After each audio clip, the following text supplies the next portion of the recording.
Qu'est-ce qui lui arrive à la 2? Il faut faire chauffer l'appareil ou...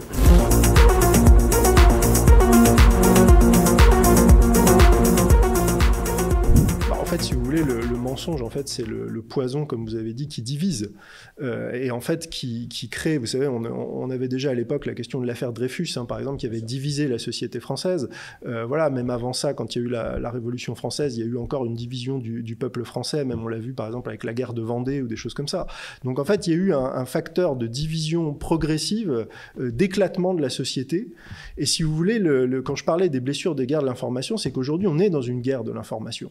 Et en fait, il y a des soldats qui font de la réinformation, des soldats qui essayent justement de diffuser la vérité, de combattre ces mensonges dont on a parlé. Et ça a un coût, ça a un prix. Ça demande certains sacrifices. Et ça, je pense que c'est pas toujours compris ou apprécié par les gens qui, je dirais, peut-être parce qu'ils n'en ont pas le temps, ou etc., profitent de cette information, en tout cas, ou même n'ont pas conscience de cette guerre qui se joue. Et moi, j'ai voulu proposer ce texte de Martin Guedes, donc c'est une traduction, parce que je trouve que c'est un texte qui explique bien que la difficulté, c'est que quand, par exemple, un soldat revient de la guerre, revient du front, alors que ce soit pendant les guerres mondiales ou là, la guerre en Ukraine, tout le monde sait ce que c'est, tout le monde comprend, il a été soumis au stress, il a été soumis à la violence, donc quand il revient, on le choix, il y a le respect dans la rue, etc. Alors que quelqu'un aujourd'hui qui mène cette guerre de l'information, il est souvent seul devant son écran, isolé, peut-être pris pour un fou par les gens qui l'entourent, t'es qu'un complotiste, etc.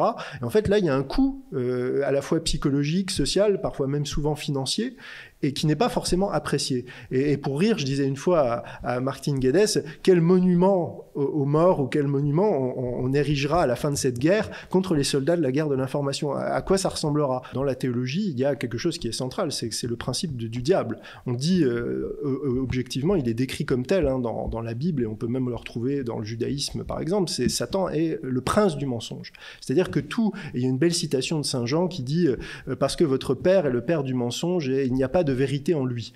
Et donc aujourd'hui, quand on est saturé de mensonges, on peut se demander si c'est pas ce principe qui dirige à la fois nos dirigeants, qui dirige tout. Et en fait, à l'inverse, si on oppose ce rôle de Satan et du mensonge, on a le Christ qui nous dit « Je suis le chemin, la vérité et la vie ».